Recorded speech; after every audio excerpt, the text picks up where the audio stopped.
ప్రభునందు అత్యంత ప్రియమైన దేవుని బిడ్డలారా, ఇప్పుడు మన ప్రభువును లోకరక్షకుడైన యేసుక్రీస్తు అతి శుభమైన నామను బట్టి చేరి ఉన్న మీకు అందరికీ కూడా నా హృదయపూర్వక వందనాలు తెలియపరుస్తున్నాను. ఈ వాక్యం వీక్షిస్తున్న మీకు కూడా నా హృదయపూర్వక వందనాలు తెలియపరుస్తున్నాను. దేవుని మహాకృపలో మరొక పర్యాయం దైవ సన్నిధిలోకి నడిపించబడి దేవుని స్తుతించే గొప్ప వాక్యము, దేవునితో సహవాసం చేసే కృపను, ఆయన మాటలు వినే కృపను ఆ పరిశుద్ధాత్మ దేవుడు మరొకసారి మనందరికి ఇచ్చినందుకు మనం ఎంతగానో ప్రభువును బట్టి స్తుతించబద్ధులమై ఉన్నాం.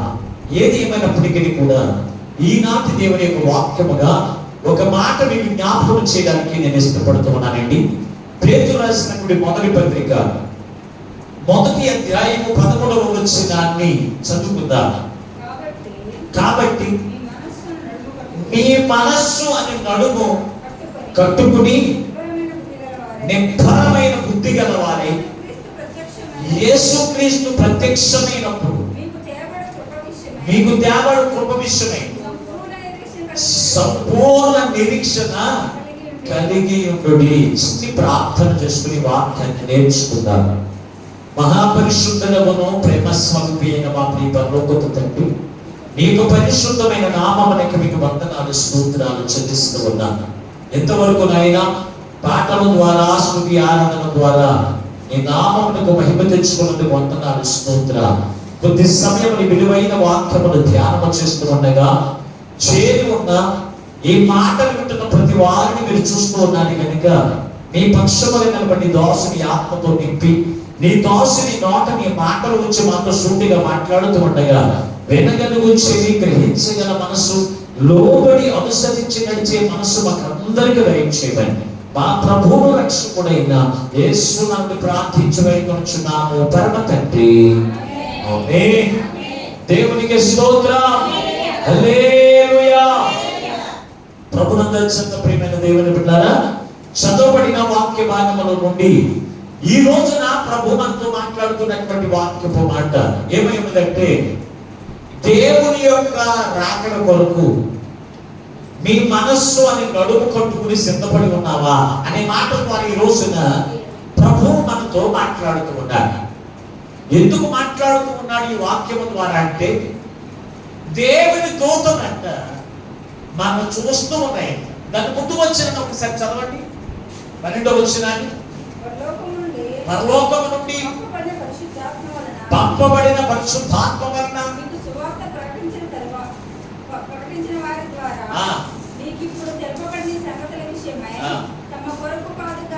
తమ కొరకు కాదు కానీ మీ కొరకే తాను పరిశీలన చేసి ఉన్నారనే సంగతి బయలుపరచబడెను. దేవదూతలు మీ కార్యములు తొంగి చూడగోరుచున్నారు అంటున్నాడు. దేవునికి స్తోత్రం. దేవదూతలు అంటే మన కార్యములు తొంగి చూడరు. కాబట్టి నీ మనస్సు అనే నడుమును కట్టుకుని నిబ్బరమైన బుద్ధి గలవారై ప్రభు యొక్క ప్రత్యక్షత కొరకు మనం ఏం చేయాలో తెలుసా? నిరీక్షణ కలిగిన వారమై ఓపికతో కనిపెట్టుకుని ఉండండి అంటున్నాడు. మనస్సును దేనితో పోల్చాడంటే, నొడాన్ని మనస్సుతో పోల్చాడు. నొడాన్ని దేనితో పోల్చాడు? మనస్సుతో పోల్చాడు దేవుడు బిడ్డ. అంటే మన మనస్సును కట్టుకునే వారిగా మనం ఉండాలి. దేవుని ప్రజలమైన మనము మన మనస్సును కట్టుకుంటున్నామా? శ్రమ వచ్చినా, బాధలు వచ్చినా, కష్టాలు వచ్చినా, దోషణకరమైన మాటలు వచ్చినా,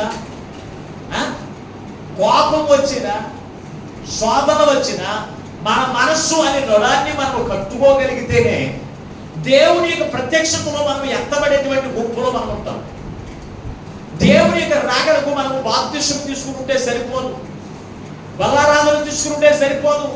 మన మనస్సు అనే నడుమును మనం కట్టుకుని దేవుని యొక్క ప్రత్యక్షత కొరకు మనం ఎదురు చూసేవారుగా మనం ఉండాలి.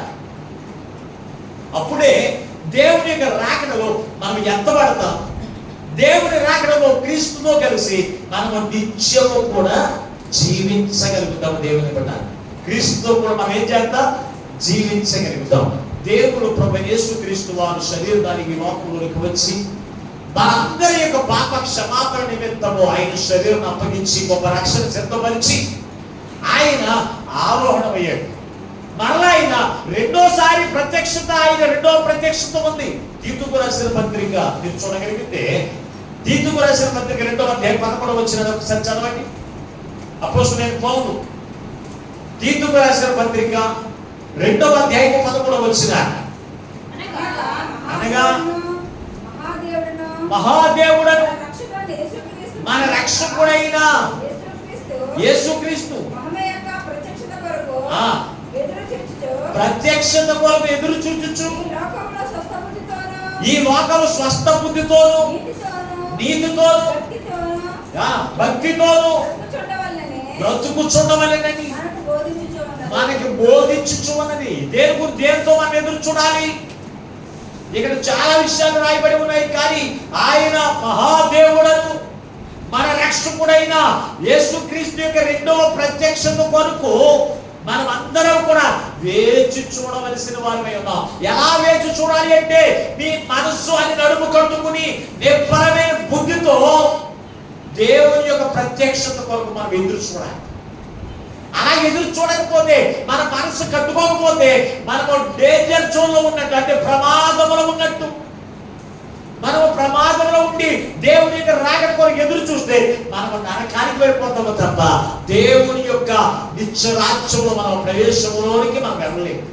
అందుకే ప్రభు మనతో మాట్లాడుతున్నాడు, ముందుగానే హెచ్చరిక చేస్తున్నాడు. తన సేవకుల ద్వారా దేవుడు మన హెచ్చరిక చేస్తున్నాడు. దేవునికి రెండవ రాకడకు మీ మనస్సు అని నడుమును కట్టుకుని నిబ్బరమైన బుద్ధి కలిగిన వారే ఆయన యొక్క ప్రత్యక్షత కొరకు ఎదురు చూడండి అంటున్నాడు. ఎదురు చూడకపోతే మనమే ప్రమాదం. మన మనసు ఈ లోకంలో ఉన్నటువంటి మూటలు పోసేవారు, అంటే బస్తాలు పోసేవారు నొడానికి ఒక టవల్ చుట్టుకుని గట్టిగా చుట్టుకుని కట్టుకుంటారు. అలాగే బిడ్డలు కన్నటువంటి తల్లి ఏం చేస్తుంది తెలుసా? ఒక టవల్ చుట్టుకుని ఏం చేస్తుంది తెలుసా? నొడానికి గట్టిగా కట్టుకుంటుంది. ఎందుకో తెలుసా? మనిషి వంగిపోకుండా ఉండాలి. వంగిపోకుండా ఉండడానికి ఏం చేస్తారో తెలుసా? నొడానికి ఒక తాడు, ఒక గట్టిగా కట్టుకుంటున్నారు దేవుని బిడ్డారా. అయితే దేవుని యొక్క రాకడకు మనం దేనితో మనం కట్టుకోవాలి? మన నొడాన్ని దేనితో కట్టుకోవాలి అని బైబిల్ రాయబడి ఉందంటే మీరు చూడగలిగితే, చాలా చక్కగా రాయబడి ఉంది వాక్యంలో చూడగలిగితే. ఎఫెసీయులకు రాసిన పత్రిక 6వ అధ్యాయం 14వ వచనం. ఎఫెసీయులకు రాసిన పత్రిక 6వ అధ్యాయం 14వ వచనం. ఏలయనగా మీ నడుమునకు సత్యమును గట్టి కట్టుకుని నీతి అని మైమరుపు తొడుగుకుని చూడండి. దేంతో కట్టుకోవాలంటే మీ నడుములకు సత్యమనే దట్టి కట్టుకొని ఉండాలి. సత్యమనే దట్టి మనం కట్టుకుని ఉండాలి. సత్యం అంటే ఎవరు? నేనే మార్గమును సత్యమును జీవమునై ఉన్నాను. సత్యం అనగా యేసుక్రీస్తు చేత మన నొడానికి ఏం చేయాలి తెలుసా? కట్టుకోవాలి. ఏ నొడానికి? మనస్సు అనే నొడానికి కట్టుకోవాలి. మన మనస్సును దేనితో కట్టుకోవాలని తెలుసా? సత్యముతో కట్టుకోవాలి. అంటే వాక్యం చేత కట్టుకోవాలి, యేసుక్రీస్తు చేత కట్టుకోవాలి. దేవుని ఆత్మతో మనం కట్టుకుని ఉన్నప్పుడు మనము ఏ విషయంలో కూడా పడిపోమండి, ఏ విషయంలో కూడా దిగజారిపోము, ఏ విషయానికి మనం లోబడిపోకుండా ఎలా ఉంటామో తెలుసా? క్రీస్తు యొక్క రాకడ కొరకు నిబ్బరమైన మనసుతో దేవుని వైపు చూస్తూ దేవుని యొక్క ప్రత్యక్షత కొరకు మనం ఎదురు చూచేవారిగా మనం ఉంటాం. ఎలా ఉంటామో? ఎదురు చూచేవారిగా ఉంటాము. కానీ ఎప్పుడు పడితే అప్పుడు పడిపోయేటువంటి పరిస్థితుల్లో మనం ఉండకుండా ఉండాలి అంటే మనము సత్యం అనేటువంటి దట్టి చేత మనం నొడాలు కట్టుకునేటువంటి వారిగా మనం ఉండాలి. పరిశుద్ధ గ్రంథములో సత్యము చేత మన యొక్క హృదయాలు కట్టుకోకుండా జీవించిన వాళ్ళు పరిశుద్ధ గ్రంథంలో ఉండాలి. సత్యము చేత తన మనసును కట్టుకుని ఎన్నో అపాయముల నుంచి తప్పించబడినటువంటి భక్తి పనులు కూడా పరిశుద్ధ గ్రంథంలో ఉండాలి. ఈ రోజున ఎందుకు మనం సత్యమైనటువంటి గట్టి ఆ సత్యమైనటువంటి సత్యము చేత మన హృదయాలు ఎందుకు కట్టుకోవాలి అంటే కట్టుకోకపోతే దేవుడు నుంచి పడిపోతే మనం శాపానికి నాశనానికి గురైపోయేటువంటి వారిగా ఉంటాము కనుకనే ఈ రోజున ప్రభు మనతో మాట్లాడుతున్నాడు. దేవుని పిల్ల ఈ రోజున కొందరు వ్యక్తులు ఈ రోజున ఎదుట పెట్టి ఈ రోజున వాక్యాన్ని ఎంచుకుంటా పరిశుద్ధ గ్రంథంలో మీరు చూడగలిగితే ఎందుకు కట్టుకోమన్నాడు, ఎవరు కట్టుకుంటారు అంటే పరిశుద్ధ గ్రంథంలో లూకాసు సువార్త 17వ చదవండి. లూకాసు సువార్త 17వ అధ్యాయము 7వ వచనం నుండి 9వ వచనం వరకు వాక్యాన్ని చదవండి. దున్నువాడి కాని మేపువాడి కాని మీలో ఎవరికైనా ఒక దాసుడు ఉండగా వాడు పొలం నుండి వచ్చినప్పుడు ఇప్పుడే భోజనం చేయమని వాడితో చెప్పినా చెప్పడు. అంతేకాక భోజనం చేయడం నేను భోజనం చేయడం ఏమైనాను సిద్ధపరిచి నడుము కట్టుకుని మీ అన్నపానములు పూడ్చుకునే వరకు నాకు పరిచారము చేయము. అటు తర్వాత నీవు అన్నపానములు పుచ్చుకొని వచ్చానని వారితో చెప్పను. కానీ ఆ దాసుడు ఆజ్ఞాపించిన ప్రకారం చేసినందుకు వాడు దయచూపునని వారిని మెచ్చునా చాలు. ఇక్కడ మనం చూడగలిగితే యేసుక్రీస్తు ప్రభువు వారు ఒక చక్కని ఉపమానం చెప్తూ ఉన్నారు. ఏమని చెప్తున్నారంటే ఒక మనిషికి పొలం ఉంది, అతనికి దాసుడు ఉన్నాడు. ఆ దాసును పంపించి ఆ దుక్కుదుని తీసుకుని దుక్కుదుని గ్రామాన్ని పంపించాడు. ఉదయకాలం పంపించినప్పుడు అతను వెళ్ళి దుక్కుదుని మధ్యాహ్నానికి ఒళ్ళంతా కూడా అలసిపోయి పులిసిపోయి ఇంటికి వచ్చినప్పుడు అంట ఆ యజమాని అంటాడంట, వచ్చిన వాడిని భోజనం చేసేయని అంట. ఏమంటాడు తెలుసా, నీవు నాకు ఆహారమును సిద్ధము చేయి, ఇవి సిద్ధము చేసి నీ నడుము కట్టుకుని నాకు పరిచారము చేయి. చేసిన తర్వాత నేను భోజనమైన తర్వాత నీవు భోజనము చేసి నువ్వు భోజనము చెయ్యని చెప్తాడు. చెప్పినప్పుడు ఆ యజమానుడు ఆజ్ఞాపించినట్లు అతను చేస్తే ఆ యజమానుడు అతని పట్ల కనికరము చూపించును కదా అంటాడు. నిజమే కదా. ఈ రోజున పొద్దు నుంచి మధ్యాహ్నం వరకు ఎంతో కష్టపడి వచ్చిన వాడిని భోజనం చేసేమని అంటారు. ఏమంటారు తెలిసి యజమానులు, నాకు భోజనం వడ్డించు, నీ నడుము కట్టుకుని భోజనం వడ్డించండి. నీ మనసు నిలుపుకో, నీ మనసు కట్టుకో, కట్టేసుకో. ఆకలి అవుతుంది, ఆకలి కట్టుకో. ఆకలి కట్టుకుని యజమానికి ఏం చేస్తే వడ్డించినప్పుడు ఆ యజమాని గౌరవించినప్పుడు అతను తిన్న తర్వాత నువ్వు భోజనం చేస్తే ఆ యజమాను నీ మీద కనికరపడి ఆయన ఏం చేస్తాడు తెలుసా, నీ కొరకు సిద్ధపరిచిన జీతాన్ని తప్పనిసరిగా దేవుడు నీకు ఇస్తాడు. అలాగే ఎవరైతే క్రీస్తు ఎనగా క్రీస్తు చేత మన మనసును కట్టుకుని మన మనసుని నడుము కట్టుకుని దేవుని యొక్క ప్రత్యక్షత కొరకు కలుగు బహుమానము కొరకు మనం ఏం చేయాలి తెలుసా, నిబ్బరమైన బుద్ధి కలిగిన వారై ఓర్పుతో సహనంతో మనం కనిపెట్టుకుని ఉండాలని ఆ మాట అందుకే ప్రభు మనతో మాట్లాడుతున్నారు. కనుక దేవుని బిడ్డారా, పరిశుద్ధ గ్రంథంలో ఎవరు కట్టుకున్నారు, కట్టుకుని వారి యొక్క జీవితాలు ఎలా ఉన్నాయనేది మనం ఆలోచన చేస్తే మొట్టమొదటిగా ఏరియా మనకి కనపడుతూ ఉన్నారు. ఏరియా గురించి దేవుని యొక్క వాక్యం ఏమని సెలవిస్తుందో ఒక్కసారి పరిశుద్ధ గ్రంథంలో రాజుల మొదటి గ్రంథము 18వ అధ్యాయం 46వ వచనం ఒకసారి చదవండి. రాజుల మొదటి గ్రంథం 18వ అధ్యాయము 46వ వచనం.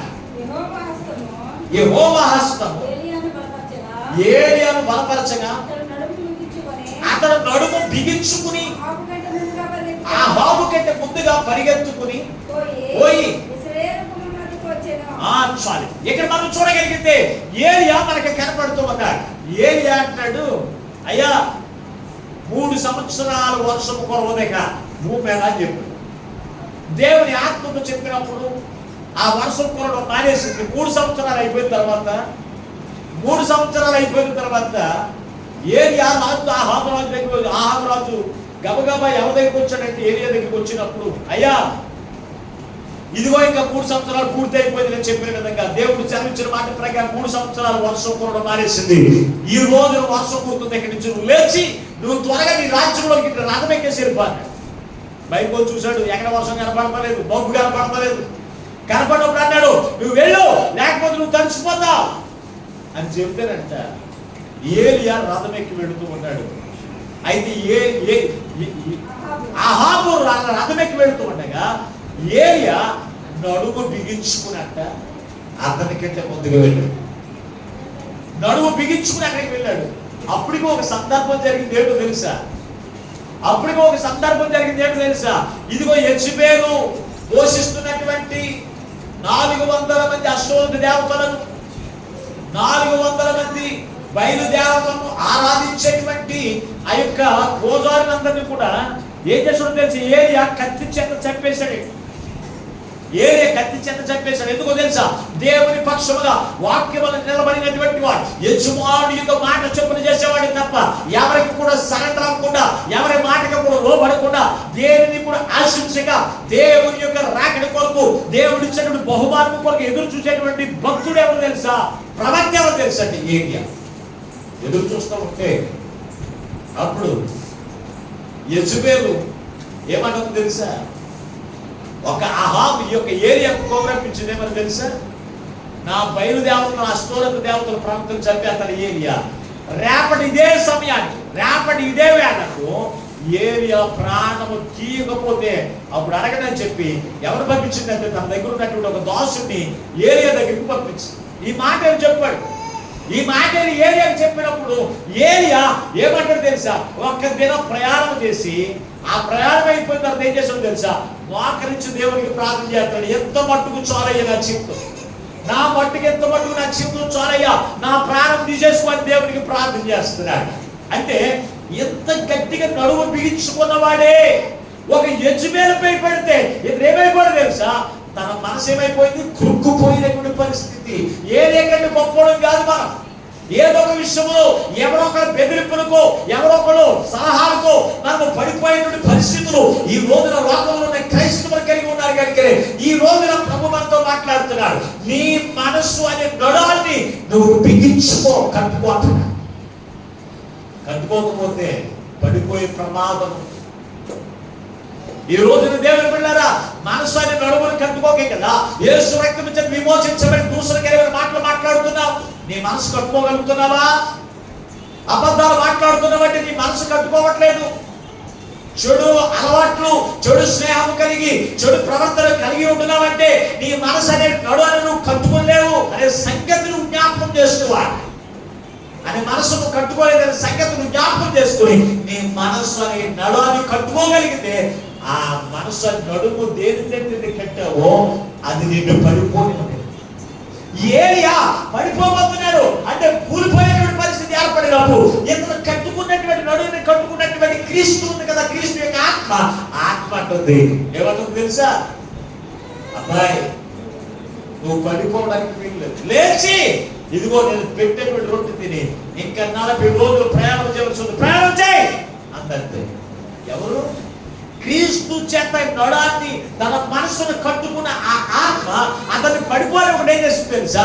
మరలా నిలబెట్టి దేవుని కొరకు రోషము కలిగి, ఏ యెజబెలైతే నిన్ను బెదిరించిందో, ఎవరైతే నిన్ను బెదిరించారో వాళ్ళ దగ్గరికి వెళ్ళి నువ్వు బెదిరించు. నువ్వెవరో తెలిసి సామాన్యమైన వ్యక్తివి కాదు, రోషము కలిగిన దేవునికి ప్రవక్తవు, రోషము కలిగిన దేవునికి నువ్వు దాసుడు. ఎలా ఎవరైతే బెదిరించారో ఆ శత్రువుని బెదిరించినట్లు చేసి దేవుడు తెలుసా?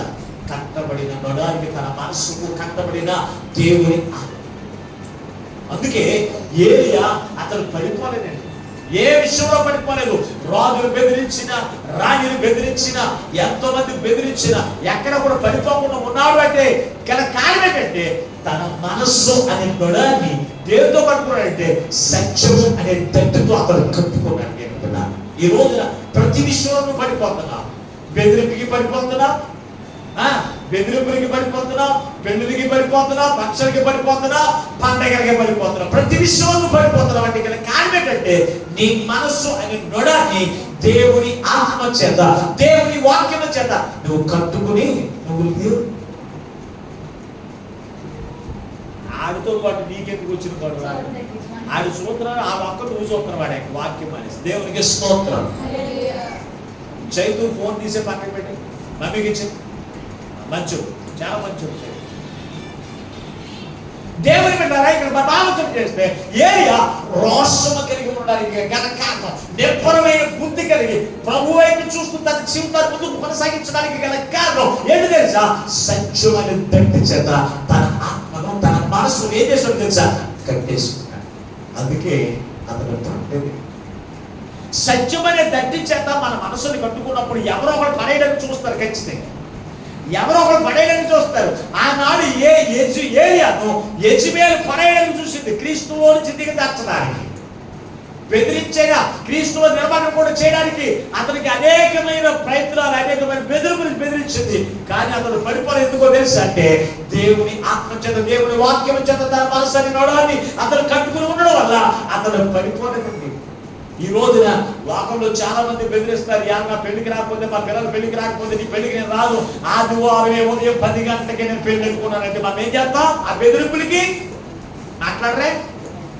మాట్లాడరేటండి. దేవుళ్ళలోంచి పడిపోయి ఏం చేస్తాం తెలుసా? లోకంలోకి వెళ్ళిపోతామా? మనుషులు బెదిరిస్తేనే, అధికారులు కూడా కాదు, మనుషుల బెదిరింపులకి మనం బెదిరిపోయి ఏం చేస్తామో తెలుసా? దేవుళ్ళలోంచి దిగజారిపోతున్నామంటే గల కారణం ఏంటంటే దేవుని వాక్యం చేత నీ మనసుని నొడాన్ని నువ్వు కట్టుకోలేదు అంతే, కంగా చుట్టుకుని ఉన్నావంతే. అందుకే నువ్వు పడిపోతున్నావు. పడిపోవడం వల్లే నీ జీవితంలో అనేకమైన నాశనకరమైన జీవితం నీ జీవితంలోనికి రాబోతూ ఉన్నది అంటున్నా. అందుకే ప్రభు మనతో మాట్లాడుతున్నా, ఏలియా రోషము కలిగిన ప్రవర్తనే పడబట్టడానికి యెజబెలు లేచినట్టుగా ఈ రోజున యెజబెలు వంటి వారు ఈ లోకంలో అనేక మంది ఉన్నారు. నిన్ను బెదిరించి, నిన్ను క్రీస్తులోంచి దిగజార్చడానికి, క్రీస్తులోంచి నిన్ను బయటికి లాగడానికి అనేక మంది నువ్వేం చేస్తారో తెలుసా? నీ మీద దాడి చేసేటువంటి వారు అనేక మంది ఉన్నారు. కనుక నువ్వు ఎలా ఉండాలో తెలుసా? పౌరుషము తెచ్చుకుని నీ మనసును నడుమును కట్టుకోవాలి. పౌరుషం ఉండాలి నీ మనసును కట్టుకోవడానికి.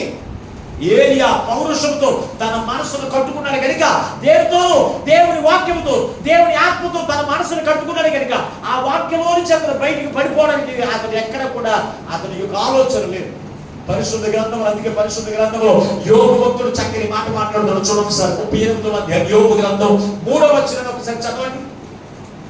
యోబు గ్రంథం 38వ అధ్యాయం 3వ వచనం. పౌరుషము తెచ్చుకుని ఏం చెప్పండి ఇక్కడ? పౌరుషము తెచ్చుకుని మీ నడుము బిగించుకుని నేను నీకు ప్రశ్న వేస్తాను, నువ్వు దానిని ఏమని ప్రశ్న వేస్తాను? నువ్వు నోడానికి కట్టుకున్నావా అని ప్రశ్న అయితే మనకి జవాబు ఏముంది? అందుకే ప్రభు అంటాడు, ఇదిగో పౌరుషము తెచ్చుకుని మీ నడుము బిగించుకొని అంటాడు. నడుము అంటే ఏంటి?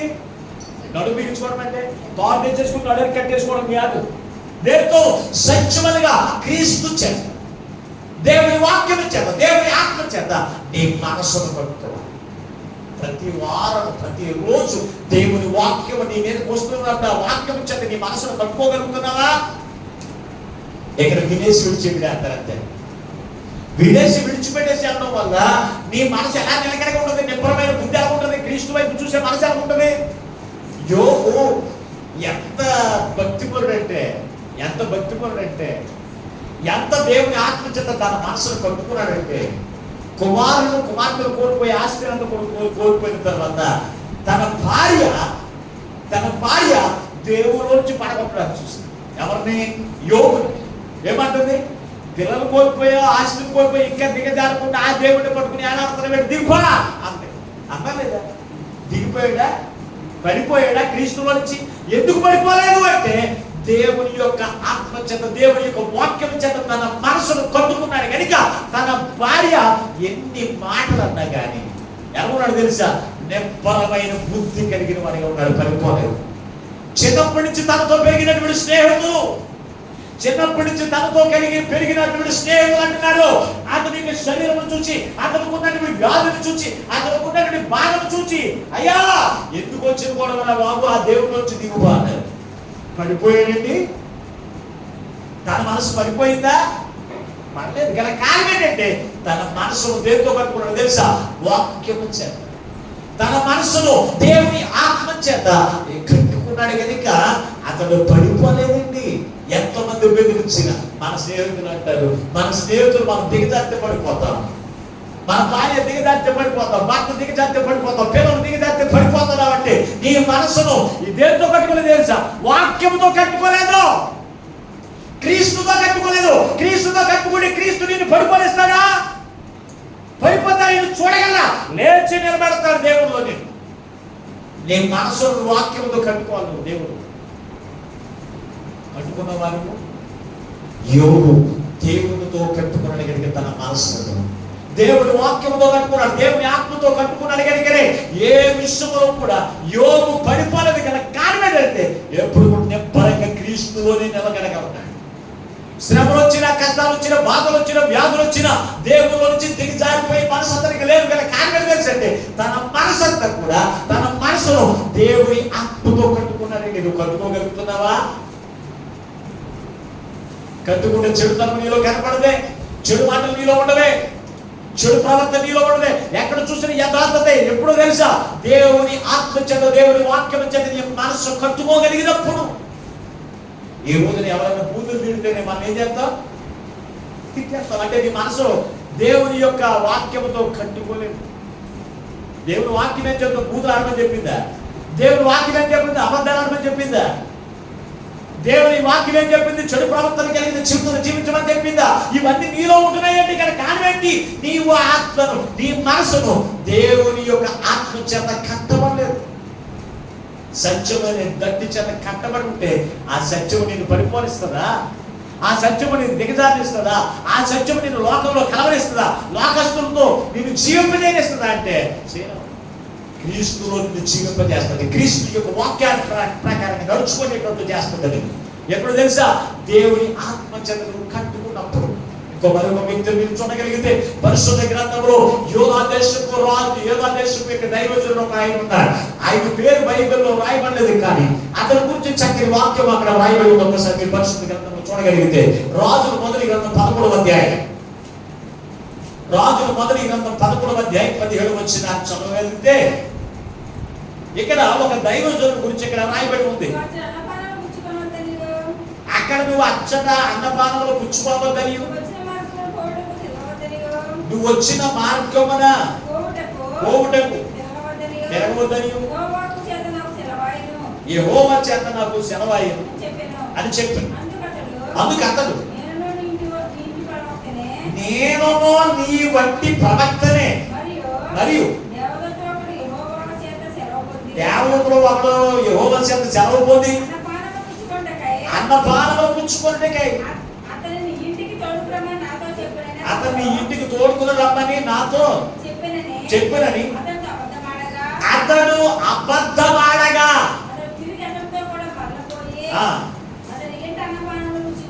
అతని ఎంత అన్నపానములు పుచ్చుకొనెను.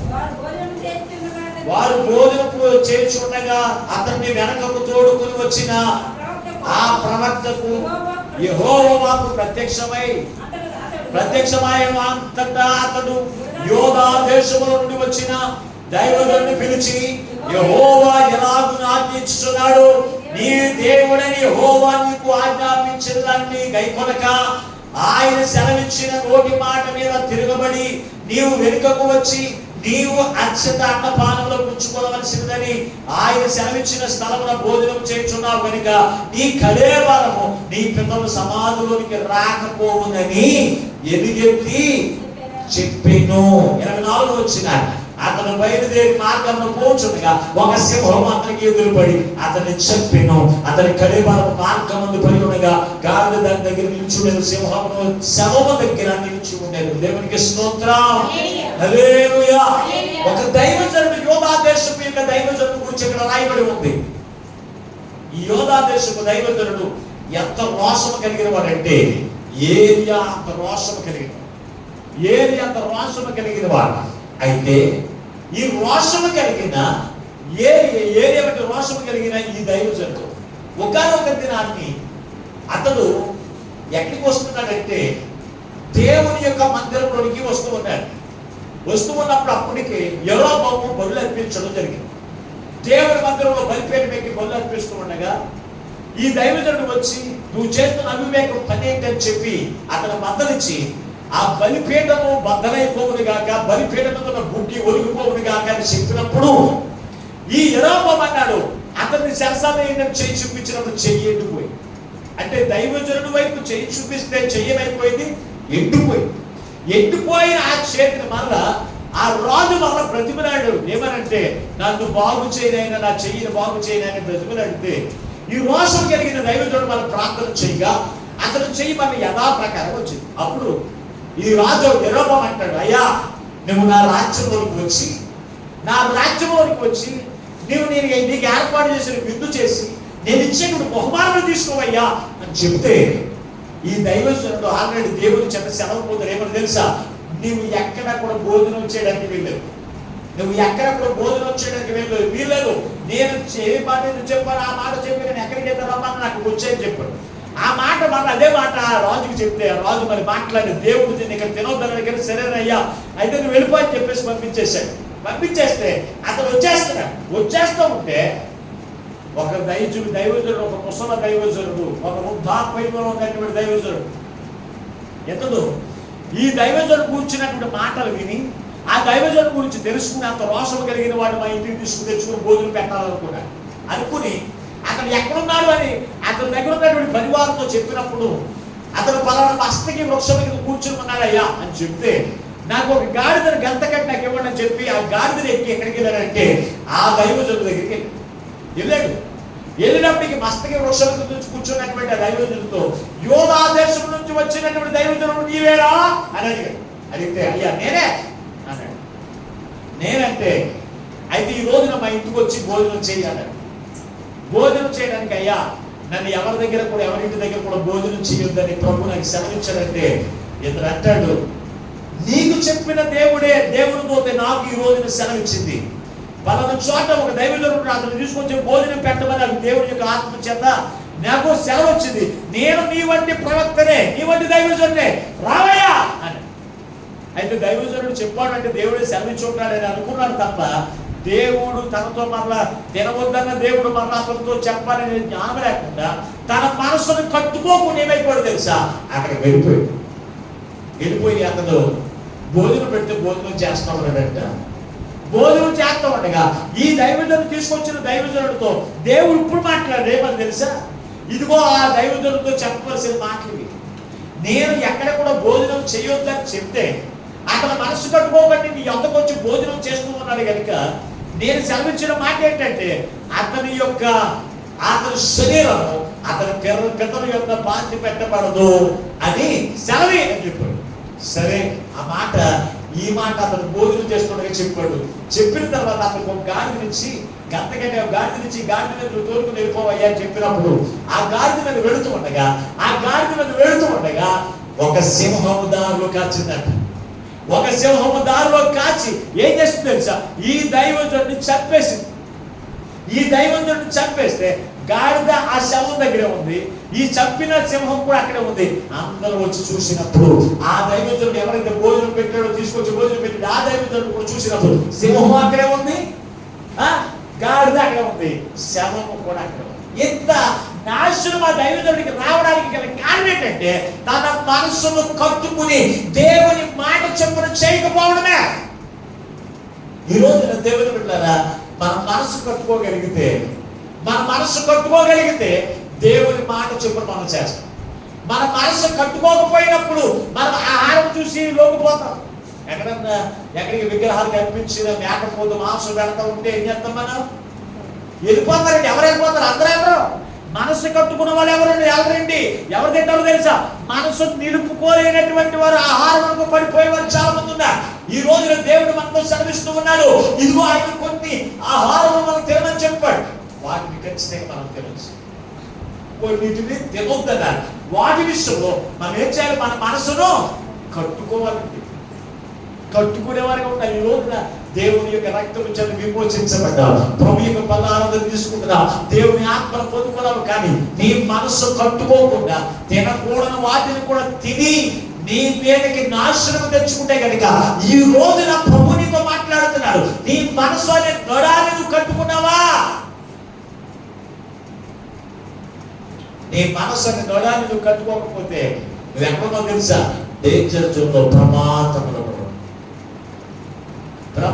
ఉన్నావు.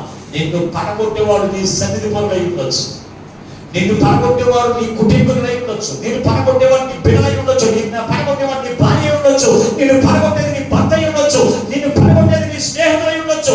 ఎవరైనా సరే నువ్వు క్రీస్తు చేత నీ ఆత్మను కట్టుకున్నప్పుడు, క్రీస్తు చేత నీ మనసును కట్టుకున్నప్పుడు దేవుడు ఈ అవరోహణ ద్వారా నిన్ను ప్రేరేపించి నిన్ను పడగొట్టడానికి సహాయపడుతుంది.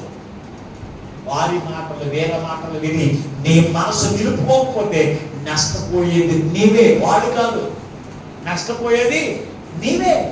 ఏలియా మాట విని ఏలియా యెజబెలు మాట విని పడిపోయి ఉంటే అతని మనసు నిలుపుకునేవాడిగా ఉండగలిగేవాడంటే నిలుపుకునేవాడిగా ఉండడు, దేవునికి విరోధి అయిపోతుడు, అతను ఆరోహణ అంతస్తులోకి వెళ్ళేవాడు కాదు.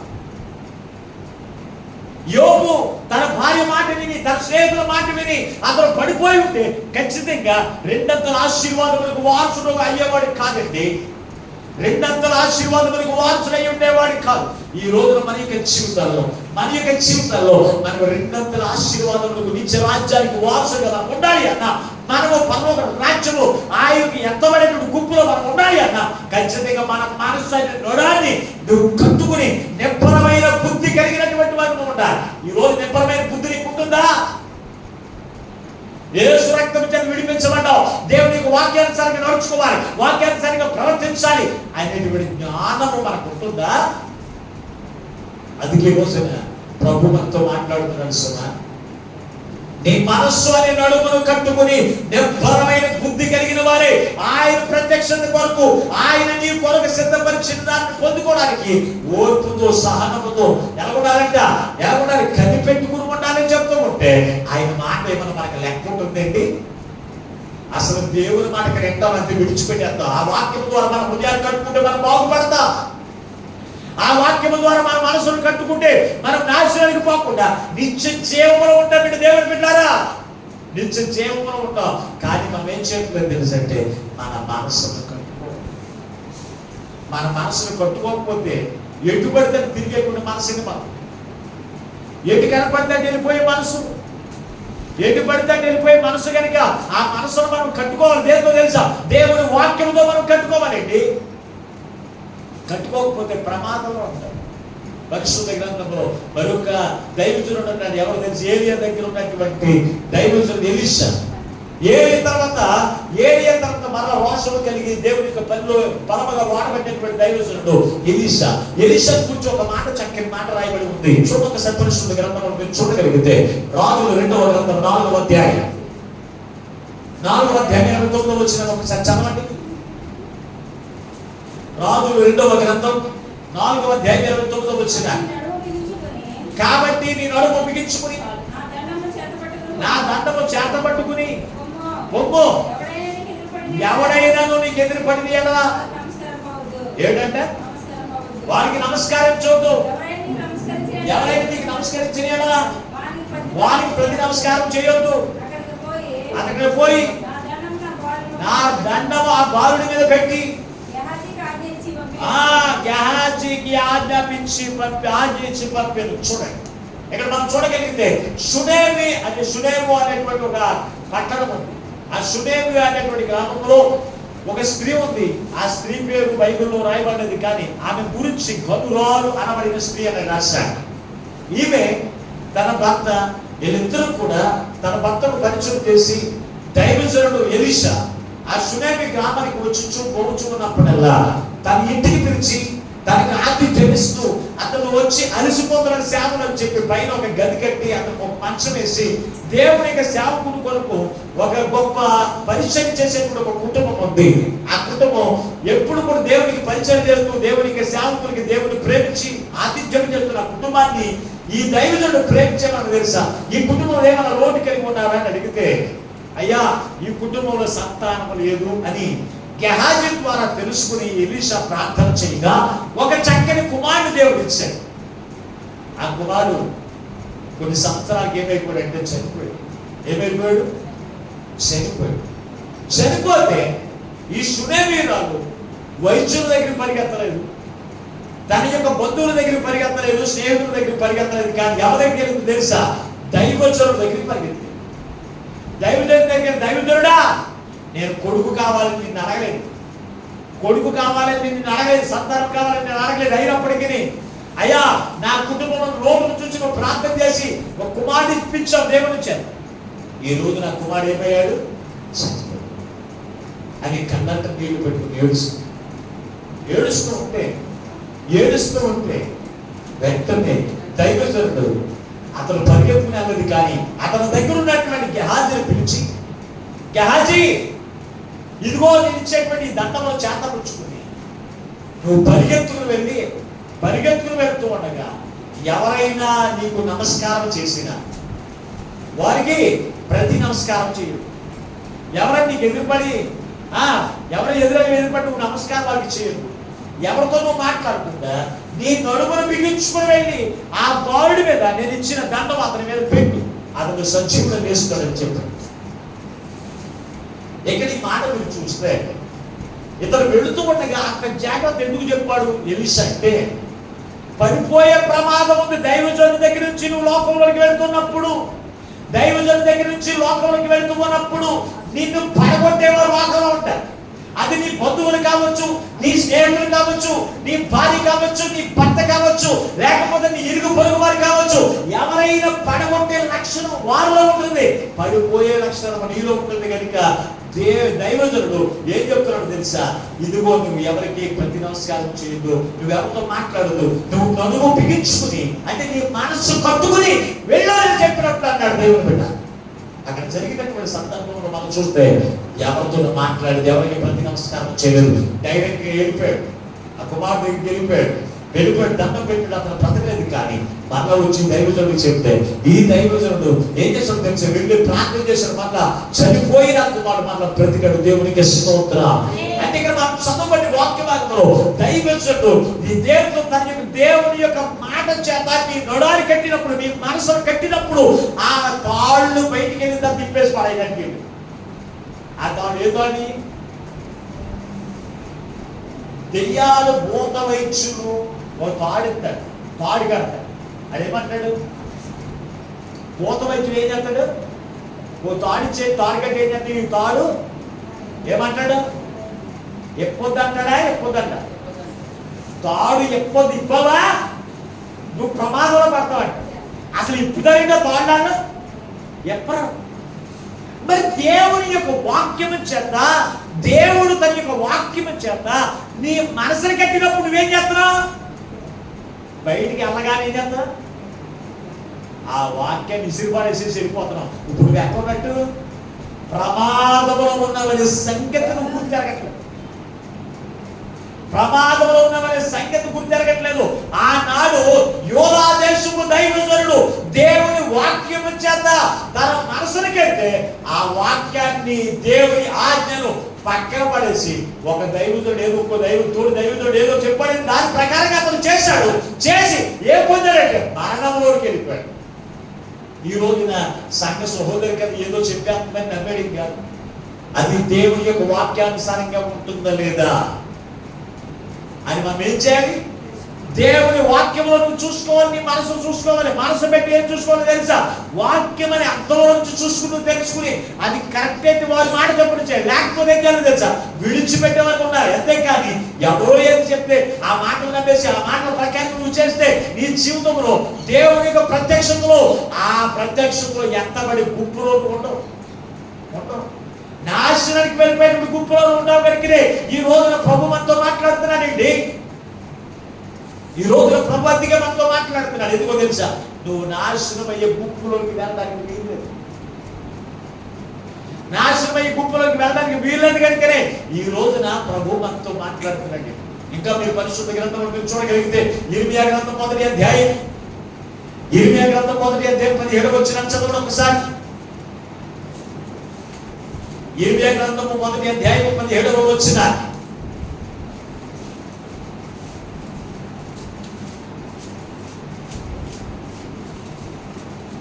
లేదండి,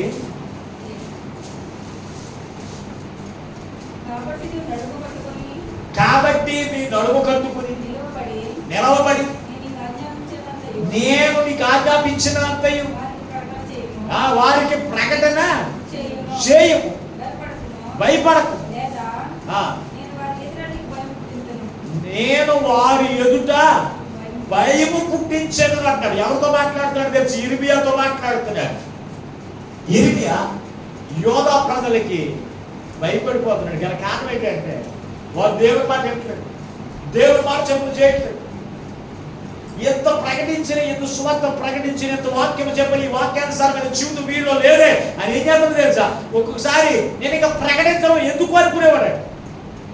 అప్పుడు అంటే తన మనసులో ఏం చేసేవాడు? పోగొట్టేసుకునేవాడు. అప్పుడు దేవుని ఆత్మ మనకు తెలుసా, నువ్వు ఏం మాట్లాడు, నువ్వు భయపడకు, దిగులు పడకని చెప్పేవాడు తెలుసా? నీ మనసుని నడుములు కట్టుకుని, నీ మనసుని నడుములు కట్టుకుని దేవునికి ఆజ్ఞాపించిన ప్రకారం దేవుని ప్రజలు దేవుని మాట ప్రకారం చేసినా చేయకపోయినా, వారి మనసును కట్టుకోకపోయినా, దైవజనులు దేవుడు ఆజ్ఞాపించిన ప్రకారమే చేయాలి. సువార్త ప్రకటించాలి. ఈ రోజున సంఘము దేవుని మాట ప్రకారంగా చేయట్లేదని, దేవుని మాట చెప్పిన ప్రకారంగా నడుచుకోవట్లేదని, దైవజనుడు దేవుని ఆజ్ఞాపించిన ప్రకారం చేయకపోతే, తన మనసును కట్టుకుని చేయకపోతే నష్టపోయేది ఎవరో తెలిసేది దైవజనుడు.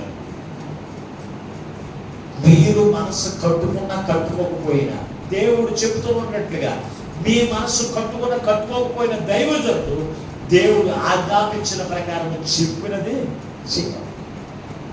నువ్వు దిగులు పడకు, శత్రువులకు నేను బెదిరిస్తానంట. ఎవరు బెదిరిస్తాడు? ఆయన భయం పుట్టిస్తాడంటే ఎవరికి? ఎవరైతే దేవుని హృదయాలను దిగజార్చడానికి చూస్తాడు, వారిని ఏం చేస్తాడు? ఆయన ఖచ్చితంగా ఆయన బెదిరిస్తాడు. అందుకే దిగులు పడుతాడు. దేవుని బిడ్డారా, ఆలోచన చేయండి. ఈ రోజున అందుకే నీ మనసును బిగించుకున్నావా? దేనితోనూ? దేవుని వాక్యంతో. దేవుని వాక్యంతో కట్టుకుంటావా? దేవుని ఆత్మతో కట్టుకుంటావు. మీ మనసులో కట్టుకోకపోతే యోధా దేశపు దైవజనుడు మరి శ్రమ తెచ్చుకుంటావు, కష్టాలు తెచ్చుకుంటావు, బాధలు తెచ్చుకుంటావు. అంతేకాదు, ప్రభు యొక్క ప్రత్యక్షమైనప్పుడు నువ్వు నరకంలోకి వెళ్ళిపోతావు. ఆ నరకంలోకి పోకుండా ఉండాలి అంటే నీ మనసు అనే నొడాన్ని కట్టుకుని నిబ్బరమైన బుద్ధి కలిగిన వారిగా ఉండాలి. ఎలా ఉండాలి? నిబ్బరమైన బుద్ధి కలిగి యేసు వైపు చూసేటువంటి వారిగా ఉండాలి. ఎలీషా దగ్గర ఉన్నటువంటి సునేమీయురాలు తన మనసు కొట్టుకుంది కనుక ఆ కుమారుడు చనిపోతే మొట్టమొదటి వార్త ఎవరి దగ్గరికి పంపించింది? ఎవరి దగ్గరికి? దైవ సేవకుల దగ్గరికి వెళ్ళి చెప్పింది కబురు. మన ఇంట్లో ఎవరైనా చనిపోతే కబురు ఎవరి దగ్గరికి వెళ్తుంది? బంధువులకి వెళ్తుంది, స్నేహితుల దగ్గర, పాస్టర్ గారు మర్చిపోతాం. చెప్తారండి? ఈ రోజున ఇలా జరిగిందని చెప్తారా? ఏ కంగారులో మర్చిపోయి బంధువులందరినీ మర్చిపోవచ్చు కదా. నువ్వు మర్చిపోతారండి నిజంగానే? ఒక్కను కూడా మర్చిపోరండి. మర్చిపోతాడు మళ్ళీ నీ మీదే వేస్తారు, నేరారోపణ చేస్తారు. పాస్టర్ గారు కూర్చోండి. పాస్టర్ గారే ఎలా తెలుసుకోవాలి? పాస్టర్ గారు ఆటోమేటిక్గా తెలుసుకున్నారు. ఎంత జరిగినా పాస్టర్ గారు వచ్చాడండి అంటారు. చెప్పకపోయినా ఎవరు రావాలి? కబురు చెప్పకపోయినా ఎవరు వచ్చేయాలి? పాస్టర్ గారు వచ్చేయాలి. మళ్ళీ ఎంతో సునాశంగా చేస్తారండి పాస్టర్ గారు. ఎందుకంటే పాస్టర్ గారు అడగడం దైవజనుడు. అమ్మ నువ్వు చెప్పలేదా? ఎంత అడిగితే ఏమంటారు?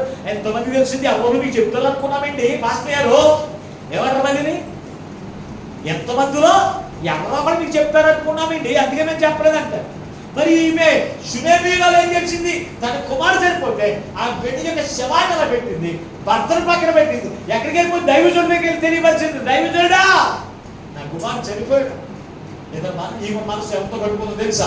దేవుని వాక్యం చేత కట్టుకున్న వారందరూ కూడా ఏదైనా ఎవరు చెప్తారు తెలుసా? కష్టమైన, నష్టమైన, ప్రమాదమైన, జీవమైన, మరణమైన, సంతోషమైన, శుభమైన ఎవరు చెప్తారు? దైవజనుడు చెప్పేవారు. మనసు కట్టుకున్నవాడే. మనకి అందరూ అయిపోయిన తర్వాత ఎవరు కావాలి? మనకి అందరూ అయిపోయిన తర్వాత చుట్టాలో పంటాలో అందరూ అయిపోయిన తర్వాత అయ్యగారింటి అప్పుడే 10-15 రోజులు బట్టి అందరికీ చెప్పేస్తారు కబుర్లన్నీ. తెల్లారి పెట్టడానికి అయ్యగారింటి రేపొద్దున్నే మా ఇంటికాడ పెళ్ళింటి, మీరు తప్పనిసరిగా రావాలండి అంటారు. తెల్లారే వచ్చేది. అప్పటికి పాస్టర్ గారికి ఏదైనా కార్యక్రమం ఉంటే ఏం చేయాలా? ఈ రోజు అందరినీ చక్క పెట్టేసిన తర్వాత ఎవరు చెప్తాం మనం? అప్పుడు గుర్తుకొస్తారు పాస్టర్ గారు. అయ్యి బాబోయ్ పాస్టర్ గారు చెప్పలేదు, తెల్లారనగా చెప్తాను రేపు ఉదయం భోజనానికి వచ్చిందని. అంటే నువ్వు దేంతో కట్టుకున్నావు నీ మనసుని? లోకాంతో కట్టేసుకున్నావు నీ మనసుని. అందుకే లోకం చెప్పినట్లుగా ప్రవర్తిస్తున్నావు, లోకం చెప్పినట్టుగా నువ్వు నడుచుకుంటున్నావు. అందుకే లోకానుసారమైన మాటలు నీలో ఉంటున్నాయి కనుక ఈ రోజున ప్రభు నీతో మాట్లాడుతున్నాడు. ఆయన నేడో రేపు ఈ లోకంలో ప్రత్యక్షతని రాబోతుంది. మొదటి ప్రత్యక్షతలో ఆయన ప్రేమ స్వరూపిగా ఉన్నాడు. మొదటి ప్రత్యక్షతలో కనికరం చూపించేవాడిగా ఉన్నాడు, క్షమించేవాడిగా ఉన్నాడు. రెండవ ప్రత్యక్షతలో ఆయన క్షమించే దేవుడు కాదు, కనికరం చూపించే దేవుడు కాదు, నీ మీద జారిపడే దేవుడు కాదు. యోధా గోత్రపు సింహం వలె మరలా అయినా ప్రత్యక్షత ఈ లోకంలో రాబోతుంది. ఆయన వచ్చే సమయానికి నువ్వు అనుకున్నాలో తెలుసా? నీ మనసైన నడుముని కట్టుకుని బలమైన బుద్ధి కలిగి లోకం వైపు లోకంలో పడిపోకుండా, లోకానుసారమైన జీవితం నీలో లేకుండా, దేవుని యొక్క వాక్యానుసారమైన జీవితం ఎవరిలో ఉంటుందో వారందరినీ కూడా ఆయన రెండవ రాకలో ఎత్తుకుని పోవడానికి ఆయన మరలా రాబోతున్నాడు. ఎంతవరకు నీ మనసు నడుముని కట్టుకోకుండా కట్టుకున్నాను అనే భ్రమలో ఉన్నావేమో, జారిపోయే విధంగా ఉన్నదే. కట్టుకోకపోతే తాడు నడరికి కట్టుకోకపోతే, తల్లి నడరికి కట్టుకోకపోతే నడుకోకపోతే అని చెప్పినప్పుడు పిల్లలు మొహమాటంతోనూ సిగ్గుతోనూ నడరికి ఎలా మామూలుగా పెట్టుకుని కనపడినట్టుగా కట్టుకున్నట్టుగా కట్టుకుంటే సెంటిమెంట్ పనులు ఏమవుతారు? ముందే నడుమొంగిపోయి ముసలోడు అయిపోతారా? ముందే వంగిపోయి ఏమొంగిపోయి ప్రమాదం ఎవరికి? దైవజనుడు చెప్పింది చెప్తూ ఉంటాడు. కానీ కట్టుకోకపోవడం వల్ల క్రీస్తు ఆత్మ చేత వాక్యం చేత మీ నడాన్ని కట్టుకోకపోతే ప్రమాదం ఎవరికి? నష్టం ఎవరికే? నాకేన్నమాట అసలు వస్తలేదు. ఎవరికే? ఆ మాట కూడా చాలా కష్టంగా. అసలు మీరు చాలా నెమ్మది పనులు, మీరు ఎటువంటి వాళ్ళు? నెమ్మది పనులు. అసలు మీ మాట అసలు పక్కోళ్ళు కూడా వినపడదండి. అంత సైలెంట్గా మీ ఇంట్లో ఉంటారు. మీరు ఇంట్లో ఉంటారండి. ఎలాగుంటే నీ భర్త మిమ్మల్ని చూసి ఎంత మెచ్చుకుంటాడో తెలుసా? ఎలాగుంటే మీ భార్య ఎంత మెచ్చుకుంటుందో తెలుసా? ఉంటారండి ఇంటి దగ్గర ఏమో గయ్యాలి కప్పులో దెయ్యాలు పెద్దది. దేవుని మందిరంలో ఎలా ఉంటారు? ఇది ఒక యాసమంతే. ఇక్కడ దేవుని ప్రజలు ఏం కావాలన్నాడు? ఏమంత కావాలి? అయ్యా అభివృద్ధి ఎంత అందుకే ఈ రోజున ప్రభు మనతో మాట్లాడుతున్నాడు. ఎంతవరకు నీ మనసు గడుపును సత్యమైన తండ్రి చంద్రులు కట్టుకోకపోతే ఈ రోజున ప్రభు నీతో మాట్లాడుతుండగా క్రీస్తు వాక్యం చేత క్రీస్తు చంద్రుని నడుమున కట్టుకుని ఏమంటావు తెలుసా? బలమైన బుద్ధి కలిగిన వారు ప్రభు యొక్క రాకడ కొరకు కనిపెట్టండి. ఆయన ఖచ్చితంగా వస్తానన్న దేవుడు రాక మానడు. ఆయన వచ్చినప్పుడు ఖచ్చితంగా ఆ దేవదూతలందరూ కూడా నేను ఏం చేస్తాను పరిశీలిస్తున్నానంట. పరిశీలించి దేవుని వాక్యం చేత దేవుని ఆత్మ చేత ఎవరైతే కట్టబడి ఉన్నారు వారందరినీ కూడా రెండవ రాకడలో ఎత్తబడిన గుంపులో వాడు ఉంటారు కనుక ఆయన రెండవ రాకడలో ఎత్తబడిన వారికి ఇచ్చే రాజ్యం గ్రహించిన వారే నీ ఆత్మను నీ మనస్సును దేవుని వాక్యం చేత కట్టుకుని ప్రభు యొక్క రాకడ కొరకు ప్రత్యక్షత కొరకు ఎదురు చూసే గొప్ప వాక్యమును ఆ పరిశుద్ధాత్మ దేవుడు ఈ మాటలు వింటున్న బిడ్డలందరికీ అనుగ్రహించునుగాక. ఆమేన్. ప్రార్థన చేసుకుందాం. తనలో వచ్చి ప్రభు మనతో మాట్లాడిన ప్రతి మాటను బట్టి దేవా ఈ రోజున మేము మా మధ్యలో దిగి వచ్చి వేసి నీ ఆత్మ చేత మాతో మాట్లాడిన యేసయ్యా మీకు వందనాలు స్తోత్రాలని ఎవరికి వారి ప్రార్థన చేయండి. అవునయ్యా నీ రాకడకు మేము ఎలాగో కనిపెట్టాలో ఈ రోజున నీ వాక్యము వచ్చి మాతో మాట్లాడవద్దండి. అవునయ్యా మీ మనస్సు అని నడుములు కట్టుకుని బలమైన బుద్ధి కలిగిన వారే ఏమలే బలమైన బుద్ధి కలిగిన వారు నీ రాకడ కొరకు మేము కనిపెట్టుకోవచ్చు. నీ రాకడలు ఎంతమంది గుంపులోకి మమ్మల్ని అందరినీ కూడా నడిపించండి అని ఎంతైతే ప్రార్థన చేస్తున్నారు. వారి హృదయమైన మనస్సును కట్టి నీ వాక్యం చేత నీ చేత నీ ఆత్మ చేత కట్టబడిన వారి నీ వాక్యంలో నుంచి పడిపోకుండా నీ వాక్యంలో నుంచి దిగజారిపోకుండా యోగు వలె ఉన్నట్టుగా అట్టి కృప వాక్యం అందరినీ కూడా అయ్యా ఇవి కదిగించి నీ ప్రత్యక్షతలో ఆయుధపడేటువంటి గొప్ప భాగ్యమును ప్రతిబడి అనుగ్రహింపజేసి మీరు మహిమలో పొందమని మాతో మాట్లాడి మమ్మల్ని బలపరిచిన మా ప్రభువు రక్షకుడైన యేసునందు ప్రార్థించి వెళ్ళుకొనుచున్నాము పరమ తండ్రి. ఆమేన్. అందరికీ వందనాలండి. దేవుడు మిమ్మల్ని అందరిని దీవించుగాక. ఆమేన్.